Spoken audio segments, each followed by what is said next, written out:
Good morning ma'am. నేను US వెళ్ళి MS చేద్దాం అనుకుంటున్నాను. మా ఫ్రెండ్స్ అందరూ వెళ్తున్నారు. కాబట్టి నువ్వే డాడీని ఎలాగైనా ఒప్పించాలి. డాడీని ఒప్పించడం నా వల్ల కాదు. Ma'am, please ma'am. ఎంఎస్ చేస్తే ఇక్కడ కూడా ఛాన్సెస్ చాలా ఉంటాయి. ఎంఎస్ చేసి నేను ఇండియాకి రిటర్న్ అవుతాను.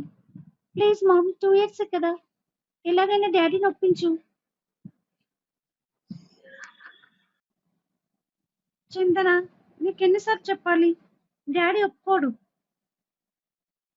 మన ఇండియాలోనే ఏదో ఒకటి జాబ్ చూసుకో, లేదా ఇక్కడే ఎంటెక్ చేసుకో. డాడీని ఒప్పించడం నా వల్ల కూడా కాదు. ఆలోచించు. మన మిడిల్ క్లాస్ వాళ్ళకి ఇవన్నీ అవసరమా? ఇంకా నీకు తమ్ముడున్నాడు. వాడి ఎడ్యుకేషన్ కూడా చూడాలి కదా. మీ నాన్నగారు ఒక్కరు చేస్తే మనం అందరం డిపెండ్ అవుతున్నాం. కొంచెం ఆలోచించమ్మా. అందరు ఫ్రెండ్స్ వెళ్తున్నారు అంటే 100% అయితే వెళ్తలేదు కదా.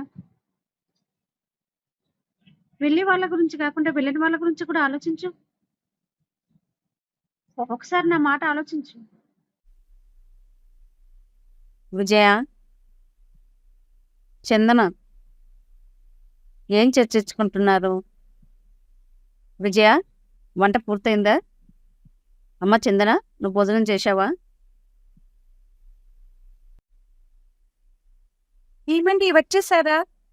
ముందు ఫ్రెష్ అవ్వండి. మా మాటలు ఎప్పుడు ఉండేటివే. మీరు ఫ్రెష్ అయిన తర్వాత భోజనం చేసిన తర్వాత మాట్లాడుకుందాం. మీకు ఒక విషయం చెప్పాలి.